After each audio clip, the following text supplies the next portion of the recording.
Cruise ship buffets, delicious or disgusting? Let's discuss. Welcome to my cruise pod. I'm Melissa, a university professor who loves to cruise and who loves to talk ship.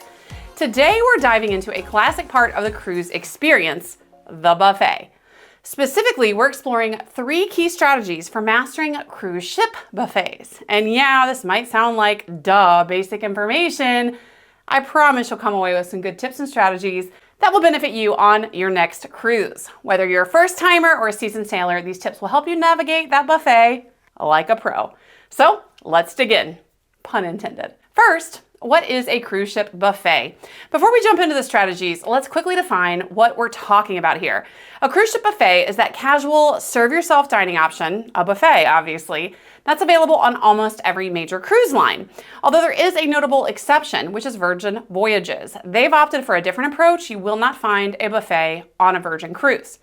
Now, for most cruise lines, though, they do have buffets, and these typically feature a wide variety of food, from comfort classics like pizza and burgers to international dishes, fresh salads, decadent desserts, and more. Buffets are popular because of their flexibility. You can eat whatever you want that's available whenever you want, with some conditions, which we'll talk about, and often without having to wait for table service, so it's a lot faster. However, in recent years, there are some changes, like reduced hours. I remember cruising pre-COVID.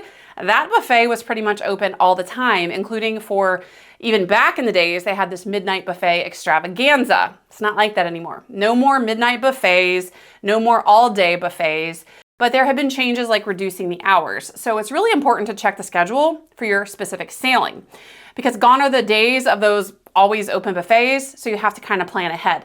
This is especially important if you're like me and I eat a really late lunch. I've been on cruises many times where I miss the traditional lunch buffet, say it closes at 2 and nothing opens again till 5 or 5:30. So you've got a few hours there where there's not really much to eat. So when it comes to strategy number 1, timing is everything. One of the biggest mistakes cruisers make is showing up to the buffet at the wrong time. Like I mentioned, the buffet is not open all day. So if you're a late lunch or you eat at unconventional times, you might find yourself without a buffet option.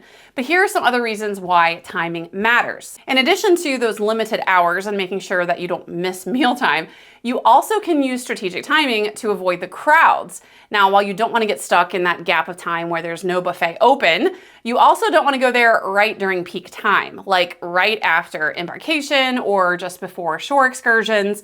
On port days, those mornings can be really chaotic. If you prefer a calmer experience, aim for those off-peak hours, but still during the operating hours. So really early breakfasts or late lunches, but not too late, are great times to enjoy the buffet without the lines.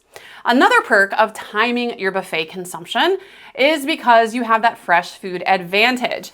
Arriving early to the buffet right when it opens for the next set of hours ensures that you get the first pick of the freshest dishes. Nobody wants a limp salad or lukewarm or picked over entrees that have been sitting around under warm lamps for hours. I recently got off a Carnival cruise ship, actually a couple of days ago, and they now have their late night snacks or late night mini buffet open. And if you go after it's been open for an hour, it's pretty gross. There's food strung everywhere, it's been picked over. But I went right when it opened at 11 and it actually looked really good, surprisingly. So arriving right when the buffet opens is a great strategy for getting fresh food that's not picked over and not been touched and gross. Strategy number 2, make sure you master buffet etiquette. Buffet etiquette, it's not just about being polite, but it's about making sure that you're aware of other people around you and everyone has an enjoyable experience. And I will tell you, of all the cruise ship skirmishes and arguments that I've seen, a lot of them center around cruise ship food, either the late night pizza area or in the buffets. So here are some key do's and don'ts. First is follow the dress code. While rules vary by cruise line, almost all of them have a minimum standard of no swimwear. Carnival is a little more relaxed about enforcement. I've seen some cheeks in the buffet lines, but good etiquette means covering up before you eat. No one wants to see your stuff when they're trying to eat. And even Royal Caribbean, which tends to be a little more relaxed, they are pretty strict about the no swimwear policy and will send you to go cover up if you try to enter the buffet area. In their case, they call it the windjammer, while you're exposed in your swimwear. And it's not just about rules. In this case, it's about respecting other guests. People are trying to eat, for God's sake. The next is practice good hygiene. I cannot tell you how much disgusting bad behavior I've seen in cruise line buffets. Buffets in general tend to kind of gross me out, but I'm telling you, I love cruising. I generally love cruise people, but cruise people can be nasty. Fortunately, many cruise lines have added hand washing stations and or sanitizing areas where you kind of just put your hand out, you get the sanitizer at the buffet entrances. Please use them. Unfortunately, as I mentioned, I just got off a Carnival cruise ship and my boyfriend and I are both kind of OCD, especially about hand washing. So we were always using those hand washing stations at the buffet entrances.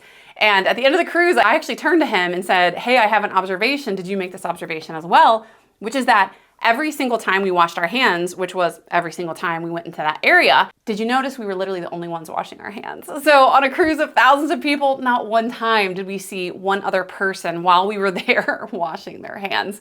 So they're there for a reason. Please use them. It also helps you be less likely getting sick on a cruise or after you come home. It's a really simple step. It protects you and everyone on board.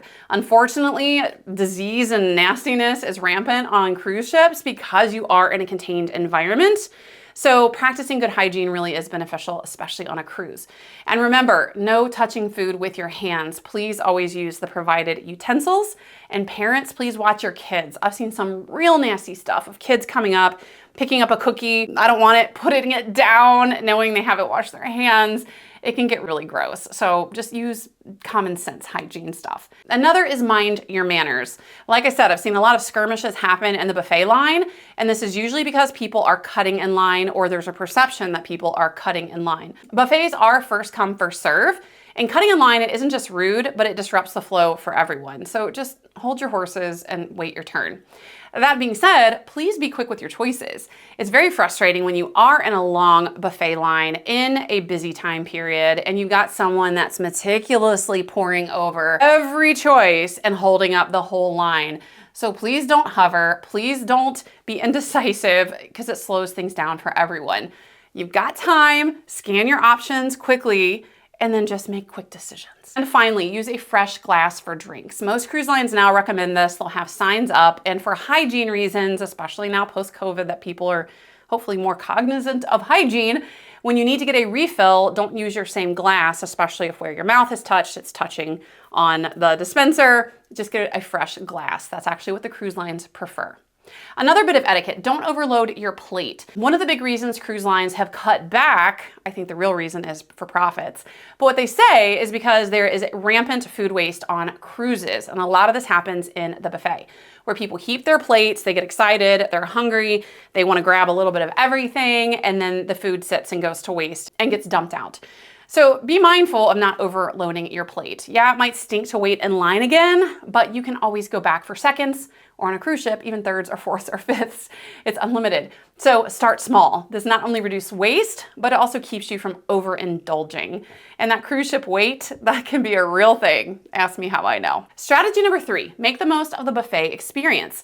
Cruise ship buffets offer a unique dining experience that can rival even the main dining room, or the MDR. And here's a fun little factoid. I actually didn't know this for a long time. On most cruise lines, each evening for the dinner menu, what you find in the buffet mirrors the menu that they have in the main dining room. It's just served buffet style versus plated sit-down meals. Now, when it comes to making the most of your buffet experience, here's how to take full advantage. First is to explore the variety. Buffets are awesome because of their diverse menus. So you can get a piece of pizza or American or Italian foods, you can get some Chinese food, you can get a little bit of everything. And this means you can enjoy high quality meals quickly, with lots of variety without the formality of the main dining room. And the beauty of this is that customization. You want sushi, mashed potatoes, again, whatever you want, go for it. The buffet allows you to get creative with your meal. Now, that being said, I kind of mentioned this before, but pace yourself. With all those delicious options, it is easy to overdo it. So here are some tips to avoid that dreaded cruise weight gain that I mentioned. One is to start with something lighter to kind of fill your tummy before you hit the heavier dishes. And I get it. I get back to a cruise ship after a long port day, especially on a beach day out in the hot sun and swimming in the ocean. You're tired, you're starving, you just want to eat everything in sight. But starting with something a little lighter that kind of fills your tummy a little bit can be a good way to start that is healthier before just indulging in a lot of really unhealthy stuff. Another is to skip the second dessert or split it with a friend. Now, fortunately, cruise ship portions are pretty small, so the desserts are pretty tiny, so this is a little easier to do, but try to avoid overindulging on the desserts. And of course, balance indulgent meals with some activity. Most cruise ships do have a gym. Personally, I think people that work out on a gym on a cruise ship are a little bit psycho, but do you? But active shore excursions or walking around the ship instead of taking the elevator are ways that you can kind of balance out your food indulgence with a little bit of physical activity. And finally, use buffets as a backup. That MDR experience can sometimes be really lengthy or formal. So if you're short on time or you're tired and you just don't want to spend sometimes 2 hours for dinner and you just want a relaxed vibe, the buffet can be an excellent choice. Now, I love the MDR. I love going into a main dining room, feeling more formal, putting on nicer clothes, sitting down, having a menu, having someone serve you and plating it, not having to wait in line. I love the MDR, but buffets are a great option in case you're tired or you want something more relaxed or you want to wear shorts and a tank top, or you just want to get a quick bite to eat. And another thing some cruisers don't realize is you're not bound to just the main dining room or the buffet. If you go to the MDR and maybe you don't like the menu or you're still kind of hungry, you didn't like the food you got, go to the buffet and get something else and vice versa. I just got back from a Carnival cruise and I love Carnival's chocolate melting cake or the lava cake. They don't serve that in the buffet. So one night we wanted to eat a quick casual dinner and so we had that in the buffet, but then we went to the MDR just for dessert. So that is an option as well. So buffets, they're a staple of the cruise dining experience. They give you variety, they give you flexibility, they give you convenience. If you're cruising soon, what do you think about the buffet? Do you like it? Do you find it gross? Personally, I generally avoid the buffet.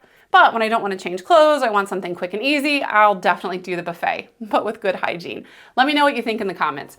If you found this information helpful, be sure to like, comment, and subscribe. And as always, visit my blog at profmelissa.com for tons of additional information, including free port guides, cruise tips, and advice. Happy sailing!